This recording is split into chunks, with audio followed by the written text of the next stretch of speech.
Phuket'ten Bangkok'a yürüyorum. Gün 28. Maymunlara diyor yemek vermeyin diyor. Şu dağların orada maymunlar var. Köpeklerle mücadelemiz bitti. Şimdi bir de maymunlarla savaşacağız. Selam olsun size kardeş. Selam olsun. Oo. Hello. Motorcu dayıma. Bir balıkçı Hali buldum burada ben yol üstünde. Dayı o ne? Savadikap. Savadikap. Savadikap. Oyไม่เคยสบาย Oy.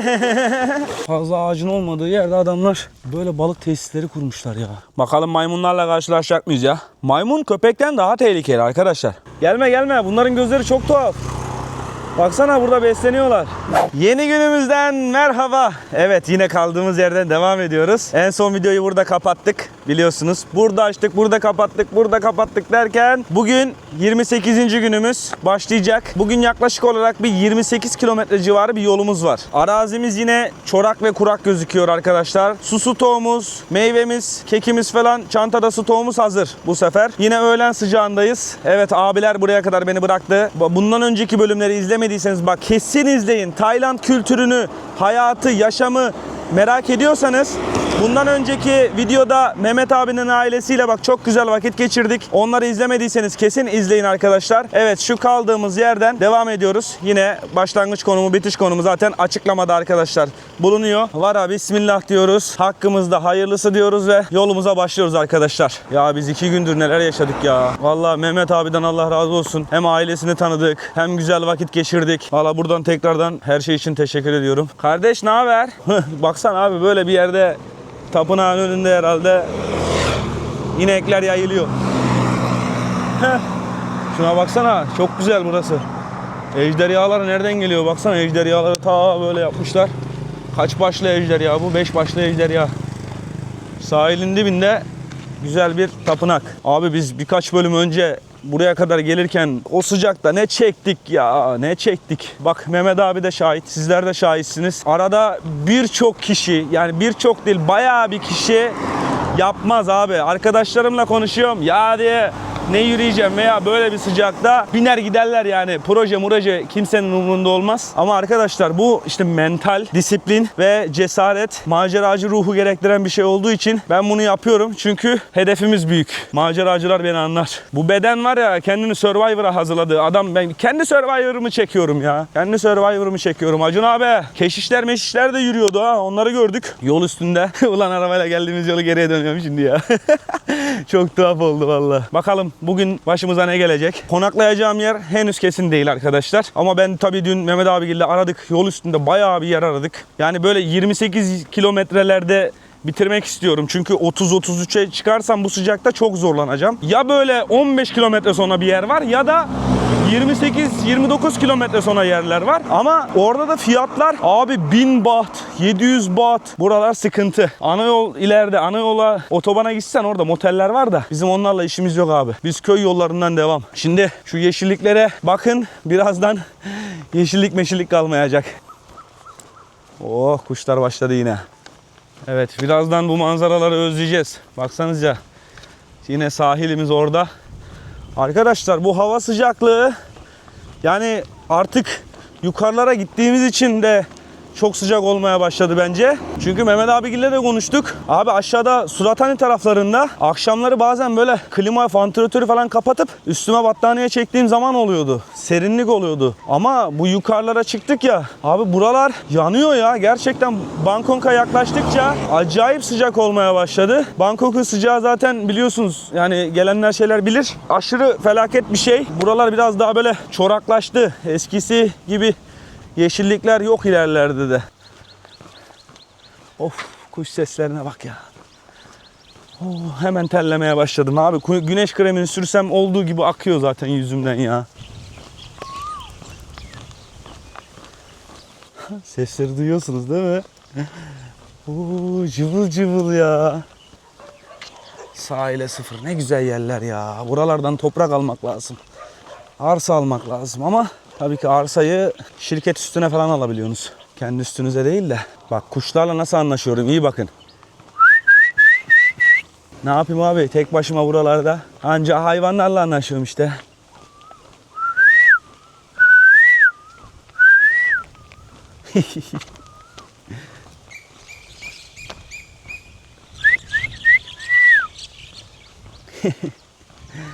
Acayip yerlere gidiyorsan, acayip yerler görürsen İlyas.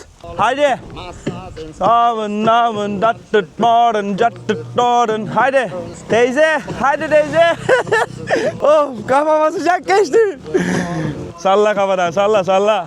Balıkçı teknelerine bakın siz. Şöyle görüyor musunuz?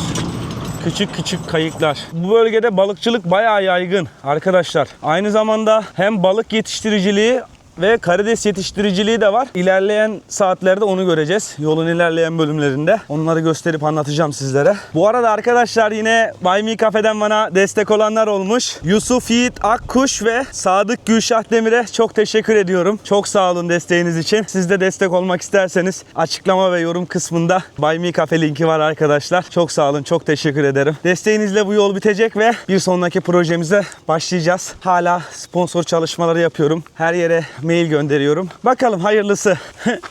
Oğlaklar kaçtı. Vallahi küçücük oğlak var orada ya. Lan keçiler bile kokonatların altında besleniyorlar ya, baksanız ya. Abi buradaki hayvanlarda yağ oranı çok düşük oluyor. Yani işte Türkiye'deki lezzeti burada yakalamayama sebeplerinden birisi de esnafların. Yani yağ oranı, kuyruk yağıdır, odur budur bulmak gerçekten zor arkadaşlar. Çünkü bu sıcakta hayvanlar yağlanmıyor. Olmuyor yani. Ben bile bütün yağımı kaybettim ya. Aha baksana mis gibi kahveci dükkanı yapmış abi yolun üstüne. Ana bu ne kuşu ya? Leylek mi o ya? Ne onlar ya? Sıcak çöktü arkadaşlar. Hararetimiz var. Genç kardeşim. Git ben git. No. no kapın kap. Lan el ettik, o da selam verdiydi. Döndü geldi ya. Hello, how are you? พี่ He? Good. สบายดีไหมครับ สบายดีครับ สบายดี I am เดิน ไปไหนครับ กรุงเทพ ที่ไหนครับ กรุงเทพ yeah กรุงเทพ กรุงเทพ yes เดิน ไม่ไป อ่าบอส ฮะ ไม่ขี่รถเหรอ ใช่ I go no problem เดิน Kapın kaba. Baksana oğlum, sen kaç yaşındasın lan? Şuna bak lan. มาจากประเทศไหนครับ He? มาจากประเทศไหนครับ Dayı ben de speak Thai no, ning noi. Okay. คุณพ่อ I am from Turkey. ตุรกี Turkey. He, okay ครับ บ้า Baba ya. Abi diyorum ya size, burada apalamayı geçtin ya, hafif ayaklandın, motora binmen lazım burada. Vallahi burası kreşe benziyor arkadaşlar ya. Oyuncaklar var. Oo, kuş seslerine bak abi ya. He, bana bakıyorlar yine. Selam olsun size kardeş, selam olsun. Oy şunlara bak sen. Şunlara bak sen büyüyünce mü diyeceksin bakayım. He? Hanimiş. Nasıl bakıyorlar? Hepsi üçü de bana kilitlendi bakıyor ya vallahi. Ne yapsınlar, ilk defa turist görüyorlar gariplerim. Baksana abi, burayı bayağı böyle hepsi demirden oyuncaklar birader. Bunların hepsi şu anda var ya şey gibi kaynayan demir olmuştur bunlar ya, metaller. Vallahi otursan yapışır kalırsın sıcakta. Şu kaydıraktan aşağı kaysan zımpara gibi çıkıverirsin vallahi. Bu sıcakta ne yapacağım burada ya? Bomboş zaten, kreş değil herhalde orada, ne bilmiyorum vallahi. Abi bak kuş. Bu kadar orman, işte bak yeşillik niye önemli abi? Şu kuş sirkülasyonu, ne güzel yaşıyorlar buralarda. Kardeş boşa ayaklanmayın. Siz üçünüz, ben tek. Arsik yapmayın vallahi, alırım ayağımın altına size ha bak. Oturun orada. Ha. Ne oldu? İpin var değil mi? Ha. Abi bu nasıl kuş sesi ya? Oo. Kardeş ne haber ya? Var ya, bu bile fazla yağlanmamış herhalde ya. Ne yapsın abi hayvanlar sıcaktan? Bunlar da kilitlendi bana. Ne haber? Abi işte benim arkadaşlar bunlar. Yol üstünde onları görüyoruz. Ne yapalım? Yavaştan hiçliğimiz başlıyor. Az kaldı birazdan. Ya müziği açtım, şöyle kaptırdım gidiyordum. Dur dedim bir sakata binmeyelim abi. Sakata biniyormuşuz vallahi bak. Azıcık geçmişiz, şuradan dönmemiz lazımmış ya. Yine gidiyorduk vallahi yanlış yollara. He bizim veletler. Lan köyün eşkıyaları. Buradan gidiyorum buradan. ไปทางนู้นมาล่ะ He buradan. He. ทางนู้น Huayin. He. Okey. Bay bay kap bay bay. Vay anam gene yeşilliklere girdik. Issızlıktan önce son yeşillikler bunlar. Bak şöyle. Buradan çıkıp devam edeceğiz. He ne oldu? What your name YouTube He? You have phone?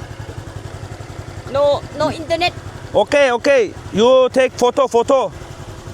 You photo. My YouTube photo. You take photo. แคป He. Çay. โอเค Okay? โอเค Thank you. Kapın kap. Yap. Bye bye.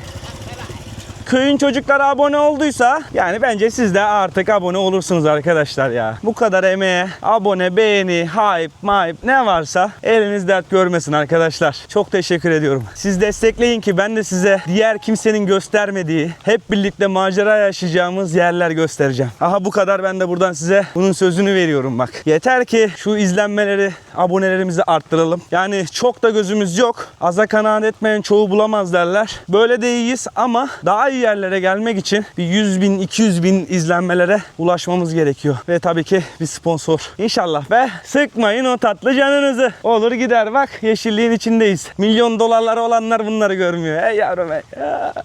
Oo. Hello. Motorcu dayva. I am going Bangkok. Chai. No, I am walking. Dön. I start from Phuket. Phuket here. Dön walk. Yes. You from Thailand?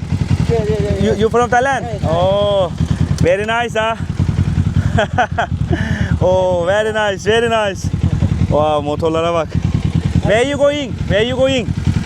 ประจวบ Pachuap? Yeah. 300 ยอด 300 ยอด I am going today. I sleep there. Yeah.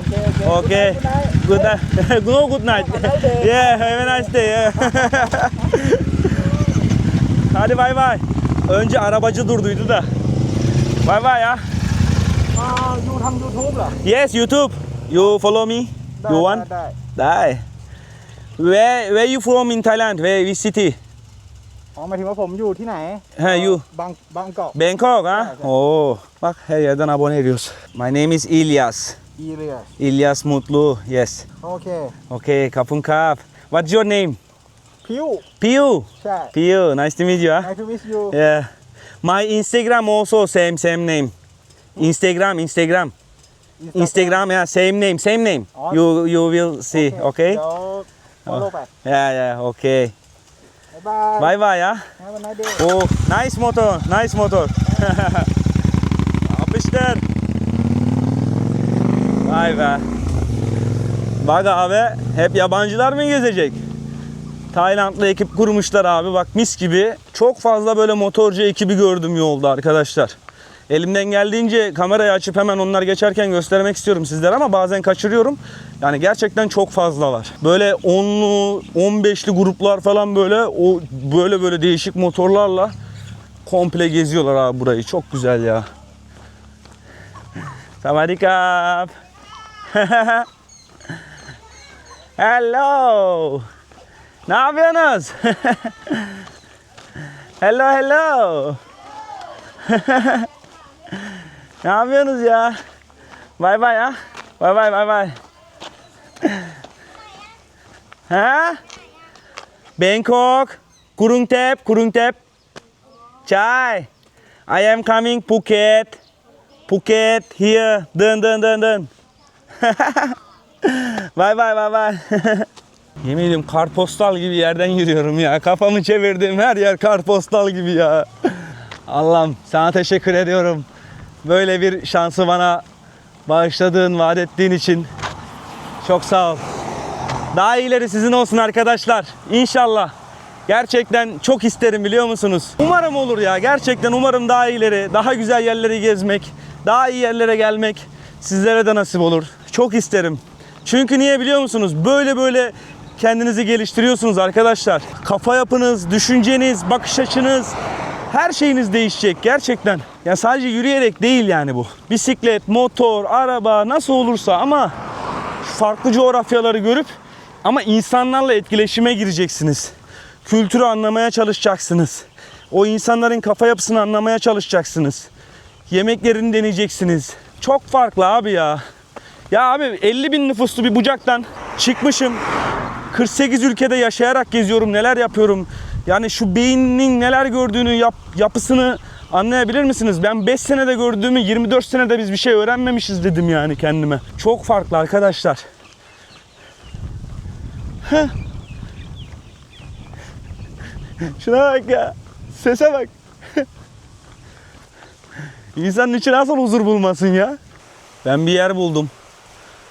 Buraya bakmak istiyorum. Şurada birisi var. Girdim valla. Heh. Savadikap.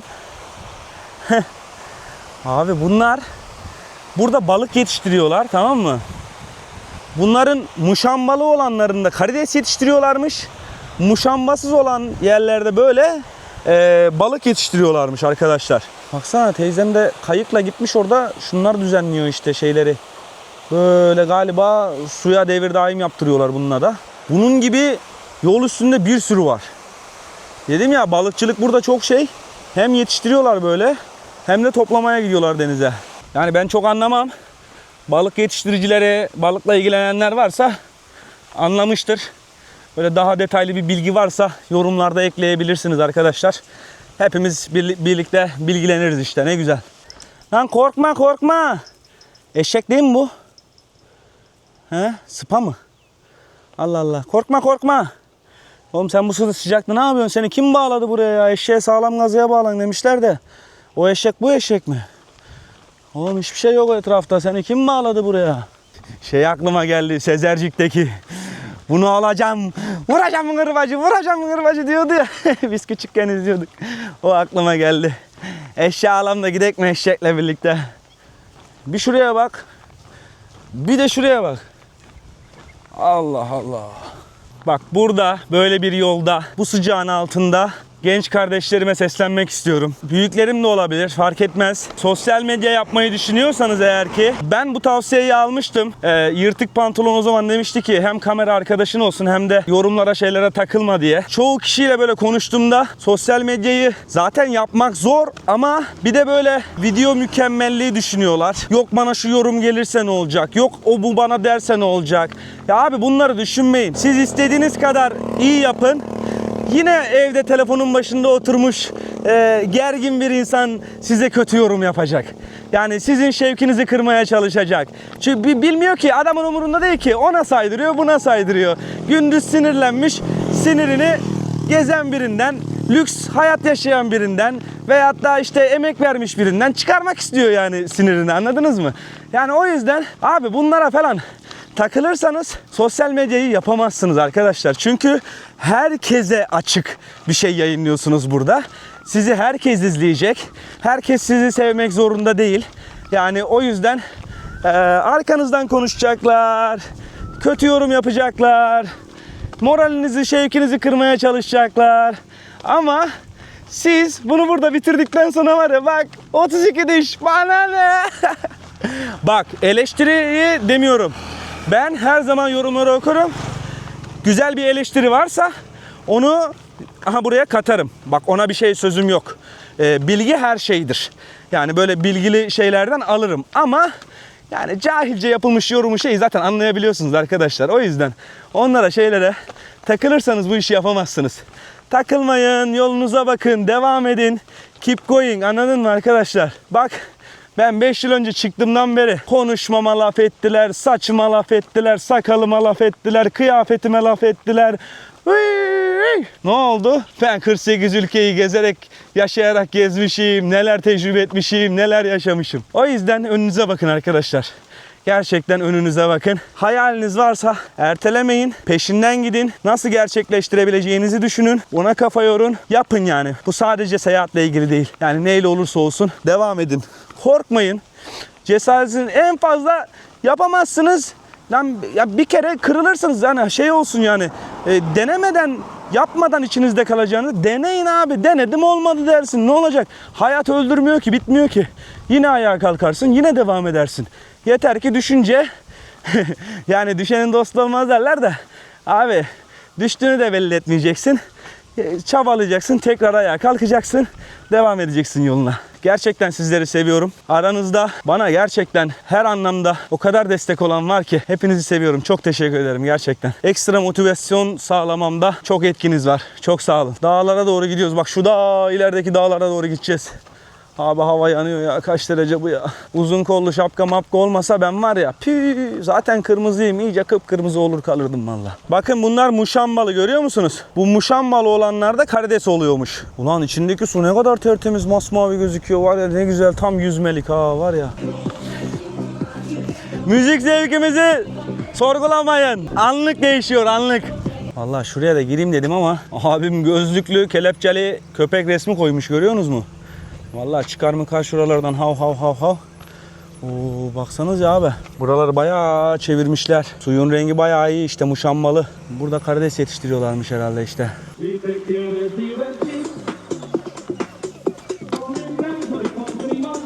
Evet, aradığımız mekanı bulduk yolun üstünde. Karabaş. Dört. Dört. Karabaş. Sakin olun ya. Savadikap. Oo. Fiş fiş fiş fiş fiş. Abi bir balıkçı hali buldum burada ben yol üstünde. Dayı o ne? Savadikap. ครับสวัสดีครับ สบายดีไหมครับ โอ้ยไม่ค่อยสบาย โอ้ย oy oy oy oy oy. Ha. ปลากระพง Dayı bir tane ver de götüreyim ben. Ha? ไม่รู้แล้ว Melo melo. Ha? Bir tane ver de bir tane ver bana. Ha? Abi balıklara bak ya. Oo. Şuraya bak abi, bunlar ne balığı? Bunlar ne balığı ya? What is this name? What is this? ปลากระพงไอ้ประกันติดชื่ออะไร อะไรอะไรนะ ลูกครับลูกครับ ฮะ I see back, ฮะ see back. Sea black. Uh-huh. What, somon? No. Salmon? No salmon. No, salmon.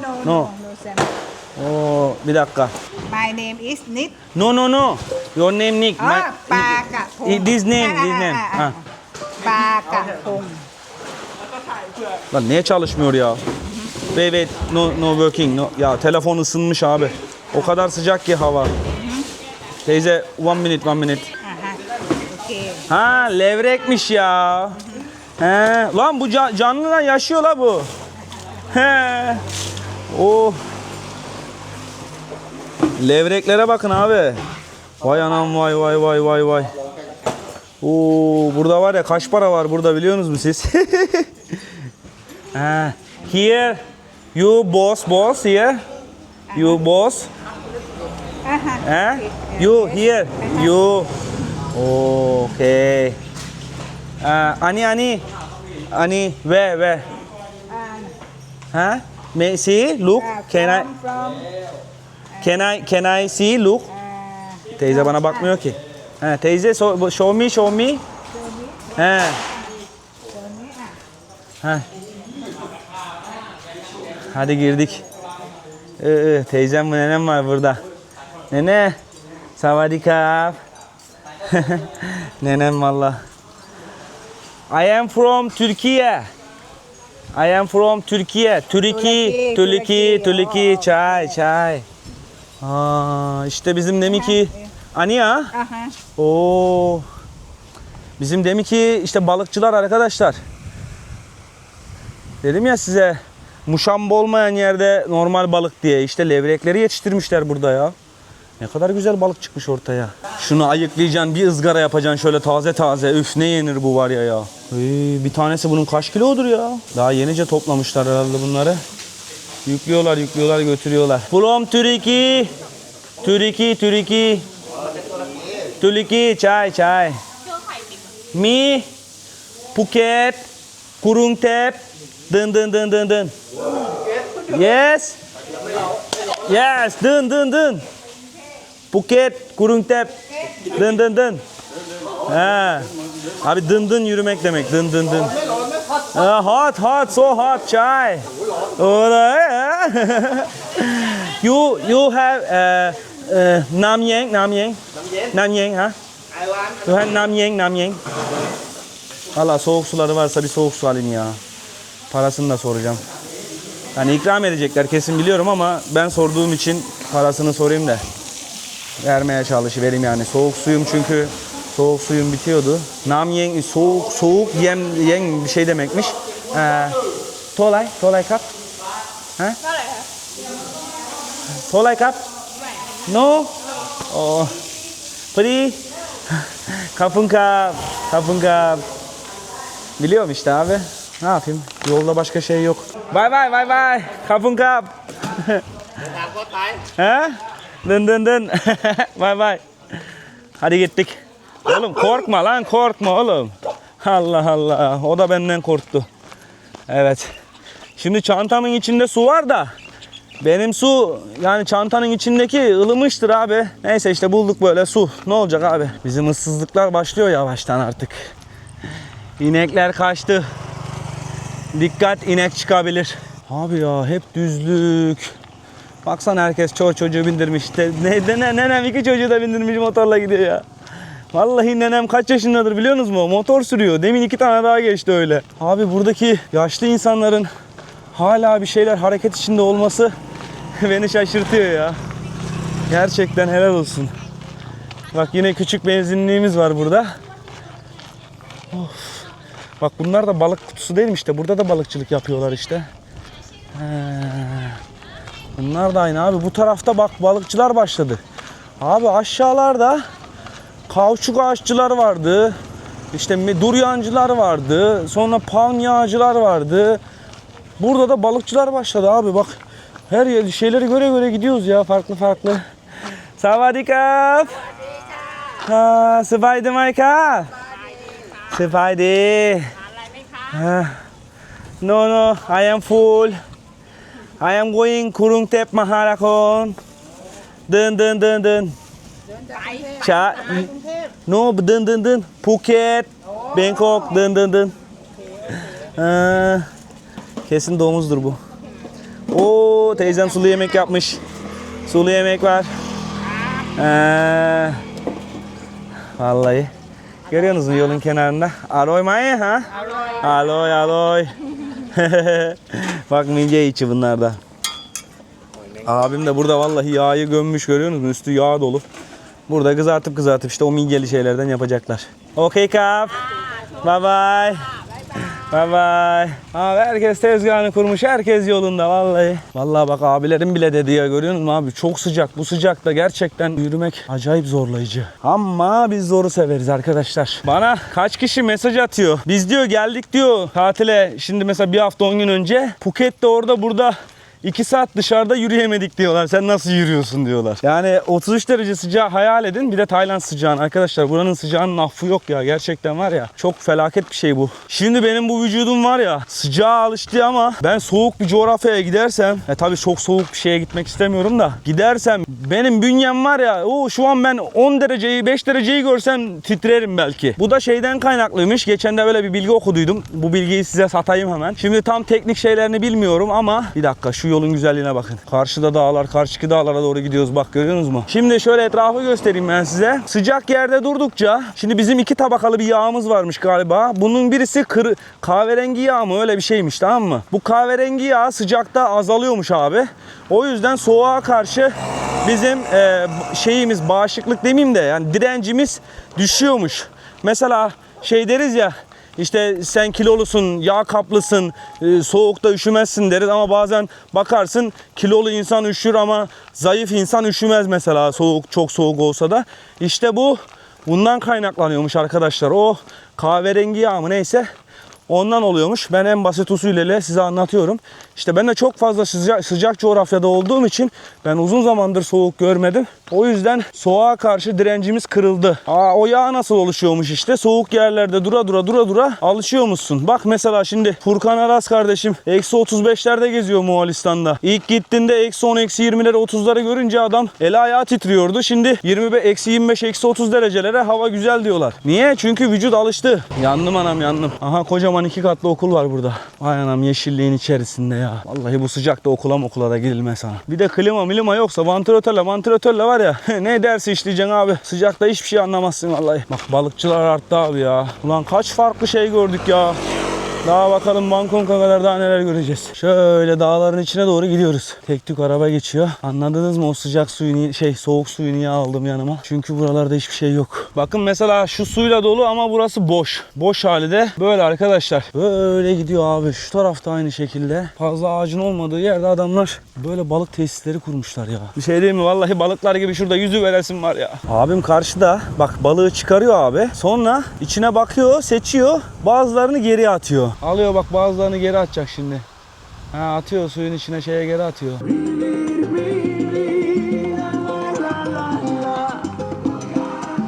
İnek kardeşimle müzik dinliyoruz. Ne haber? Bak onun rengi de benim rengim gibi. Hadi görüşürüz kanka. Evet, köpekler bitti. Şimdi de maymunlar başladı. Bakın maymunlara diyor yemek vermeyin diyor. Büyük ihtimalle 500 metre sonra. Şu dağların orada maymunlar var. Hadi bakalım köpeklerle mücadelemiz bitti. Şimdi bir de maymunlarla savaşacağız. Umarım başımıza bir şey gelmez. Hadi hayırlısı. Bak ağaçlardan zor gözüküyor da şurayı görüyor musunuz? Burası bir otel. Adam böyle bir yere otel yapmış ya. Yani resort diyorlar bunlara. Yani buraların fiyatları 1000-1500 değişiyor abi. Bak şu balık göllerinin üstüne yapmışlar. Güzel fikir. Buralarda başka yer de yok. Biz şimdi buradan ileriden şöyle döneceğiz. Bu yolu dümdüz devam edersen şöyle o otobanı highway'e çıkıyor arkadaşlar. Bizim orada işimiz yok.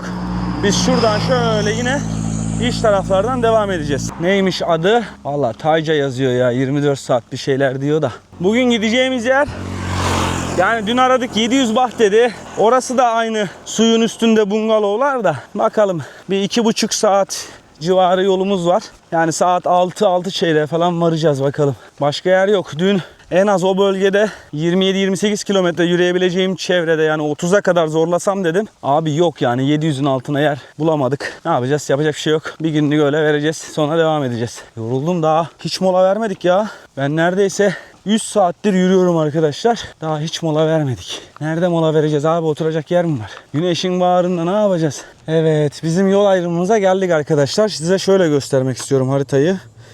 Şöyle karanlıkta belli oluyor mu? Şöyle bir yolumuz var. Prachuap Creek Khan'dayız arkadaşlar biz bak. Şurada şu an bu bölge Khao Sam Royot National Park diye geçiyor. Biz şimdi buradan şöyle devam edeceğiz. Eğer ki şöyle giderseniz highway'e, otobana çıkıyorsunuz. Aha bak işte Khao Sam Royot National Park. 0,8 kilometre diyor. Yani 800 metre sonra. Büyük ihtimal maymun bölgesi buralar arkadaşlar. Yani az sonra bir maymun çetesiyle karşılaşma olasılığımız çok yüksek. Şurada ileride kölge bir yer bulsam var ya. Yani ağaç kölgesi bulsam bir 2 dakika çantadan suyu çıkaracağım. Muz vardı, bir muz yiyeceğim, enerji alacağım kendime. Öyle devam edeceğim de. Abi baksana bir kölge yok, bir şey yok. Vallahi gölgeyi buldum da. Yolun ortasında mı duracağız yoksa şurada hemencik duruvereyim diyorum ben. Araba sesi geliyor. Tam da kavşak ama. Oğlum bunlardan vallahi maymunlar falan gelir diye korkuyorum ya. Burada maymun saldırısına uğrarsak da fena olur ha. Of. Evet. Günün ilk molası ha. Oo vallahi bir şey diyeyim mi? Kurtulduk. Bizim su hala hafif soğuk. Çok iyi. Muzumuz var. Bir de şöyle egg tart almıştım şeyden, 7-Eleven'dan sabah. Şurada bir enerji depolaması yapalım. Abi 3,5 saattir falan yürüyorum. Hiç mola vermedik. Şimdi şuradan power bank'i çıkarak 2 tane power bank'im var. Bir şey diyeyim mi? Vallahi biz bunu akıl etmedik. Bu power bank patlar mıydı ya? Abo! Güneşte bu var ya. Ne olmuş bunlara ya? Powerbank'ler yanmış. 2 tane powerbank'im var. Birisi kablolu, şeysiz yok. Bir tane de şöyle kablosuz da, hem kablolu hem kablosuz var. Bu Ugren'in, reklam falan değil. Ugren neyse işte. Telefonun şarjları bozuk ya, bazen bununla şarj ediyorum işte. Molamızı vererek gidek. Bakalım maymunlarla karşılaşacak mıyız ya? Maymun köpekten daha tehlikeli arkadaşlar. Şimdi köpeğe haş fuş yaparsın, bir şey yaparsın. Maymun hızlı abi. Bir de zıplıyor. Onun sağa sola belli değil maymunların. Yani hele bir tırmalarsa, bir şey olursa hastalık bulaşma riski var. O yüzden maymunlar daha sıkıntılı. Yani aklınızda olsun yani buralara gelirseniz turlarda şeylerde maymunlara dikkat edin arkadaşlar. Molamız yine biraz uzun sürdü ya. Birkaç da telefonda işlerim vardı. Maymunlar çıkacak mı? Ulan arabalar çarpıştıracağız şimdi. Abi yol çok dar ya bak. Hiç şey yok. Emniyet şeridi yok. Tam virajlara denk geliyoruz. O değil de benim bacağım orada ne battı ya? Diken mi vardı? Of baksana abi. Nereden gideyim ben abi? Dayı yavaş gelin dayı. Allah Allah ya. Lan bu trafik nereden çıktı? Biz buradan gidiyorduk. Ne oldu bir anda birader ya? Allah Allah. Dayı yavaş gelin lan. Durdum vallahi durdum. Ne oldu 2 dakikada ya? Şimdi bizim National Park böyle devam ediyor galiba. Buralar işte. Abi bir sürü National Park var ya. Vallahi maymunları gördüm. Aha da ileride maymunlar var. Acaba aha gidiyor ya, yolun ortasından gidiyor. Burada dikkat etmek lazım var ya. Gelir var ya, gözlüğü çalar, kameraya şey yapar, sımsıkı tutunalım. Aha. İşte bizimkiler burada. Ha Şakir. Şşt, ne yapıyorsunuz lan orada? Anam bunların gözleri çok tuhaf. Şşt. Bizim olan. Ne yapıyorsun? He yavrum ey. Abi bunların gözleri çok tuhaf. Arkadaşlar maymun Allah. Gelme bunların gözleri çok tuhaf. Baksana burada besleniyorlar. Şevket ha. Vallahi baktı. Bunlar değişik maymun dayı. Abi ben ne yaşıyorum ben nerelerdeyim ya. Hey yavrum hey. Hani maymunların gerisi nerede? 2 tanecik mi maymun var ya? Sıcakta ne yapsınlar abi? Dayı poşetin düştü ya bak işte ha çevre kirlendi işte şimdi. Allah Allah. O dayının poşet nereye gitti? Abi şuraya gitti de buraya nasıl ineceğiz şimdi ya? İnelim. Allah. Şu dayıdan düştü bu poşet. Alalım şunu da. Çantaya koyalım, o ileride bir yerde çöpe atarız. Ben de kendi çöplerimi de çantaya koydum zaten. Baksana güzelim yerler buraları. Buralara sahip çıkmak lazım abi. Kirletmeyin buraları ya. Mis gibi doğa. National Park abi burası. Sawadikap. Purung Tep. Here. I don't know name. 30 minutes but I am walking. Đơn trai. Đơn. Okay. Làm trong YouTube. YouTube. Truy trong này em. Follow me. Truy trong này em. Ha? Truy trong này. Từ trong này. What is it? Trong YouTube ạ. YouTube yes. You have phone, I show you. Buraya gel. Oğlum çarpılacaksın, yolun ortasına koyma motoru. Ya arkadaş vallahi gram umursamıyorlar hiçbir şey ya. Daha kaç yaşındasın sen? Okuldan mı geliyorsun acaba? Ha? Yol üstü abone kastık. Đẹp phim với em nè. Ha? Dur fotoğraf çek. Foto. I show you. Okay. Okay. Kapunka ba. Bye bye. Hadi rastgele. Görüyorsunuz mu abi? Bence daha ortaokul falan. Hadi taş çatlasın lise başı yani. Bak buralarda bir yerde viewpoint varmış ha. Viewpoint 775 metre diyor şurada. He oğlum şunların tepesine bir yere çıkılıyor herhalde. Onlar da sonuna bak. Drone uçurmayın diyor. Ulan burada drone uçursak kim görecek dersin? Vallahi çıka gelirler ha. Burada ne diyor bak hala. Abi. He bak. Maymunlara diyor yemek vermeyin diyor. 500 baht diyor cezası var diyor. Öyle değil mi? Fine 500 baht. Aynen işte öyledir ya, cezadır. Ne olacak başka? Tamam da maymun nerede kardeş? 2 tanecik maymun gördük. Abi ekranda bir hayal edin şimdi, şöyle bir düşünün. Böyle yerlerden yürüyorsun tek başına. Sağda solda maymun çıkıyor. Çok acayip bir şey değil mi ya? Hani kedi değil, köpek değil, o değil, bu değil, kuş değil. Maymun. Vallahi 2 tanecik maymun gördük, başka yok. Şimdi var ya 2 saat bir kaptırdık mı varırız ya. Buralarda var ya her şey vardır abi ya. Çok sık böyle. Baksana oralar bataklık var, bilmem ne var. Abi manzaramıza bakın. Vay anam vay. Burası da mı balık yetiştirici yeri acaba ya? Öyledir ama. Baksana çok tuhaf. Adacıklı böyle. Bir 2 saatimiz falan var işte. Varırız ya. Aleykümselam. İşareti koymuşlar. Karides diyor, yengeç diyor, ahtapot diyor. Hepsini diyor tedarik ederiz diyorlar burada. Hepsini yetiştiriyorlar valla. Bak burada manastırlar var. Biz bir önceki bölümde abilerleydik ya, beni o bugünkü başladığımız yere bıraktılar ya. Yolda giderken 5-6 tane keşiş gördük arkadaşlar, böyle monklardan. Her yerlerini kapatmışlar. Onlar da ben gibi bedevi gibi yürüyorlardı. Bakın şimdi size inanılmaz bir manzara göstereceğim. Abi şuraya bakar mısınız ya? Şurada ileride manastır var. Şu dağların, tam akşamüstünün, güneşin. Dayım manzarayı niye bozuyorsun ya? Of, bu manzara mükemmel işte. Bu sadece kameradan gördünüz. Bir de benim gibi gerçekte görseniz burayı var ya. Var ya, çok güzel, çok. Şunlara bakın, çok iyi. Bu abimiz keşiş. Yani arkada zaten manastır var. Büyük ihtimal bu abimiz saygı duyulan birisi. Burada da panayır gibi bir şey varmış. Onun afişini asmışlar. Yıllık kapanış şeyiymiş. Yani bu manastırlarda eğitim veriliyordur. Baksana abi ya, nerelerde yaşıyorlar. Daha nasıl keşfedebilirim ki ya? Daha nasıl size de gösterebilirim? Yürüyerek keşfettik. Daha iyisi var mı? 30'la git diyor. Abi ben 15-20 yıl önce gidiyorum.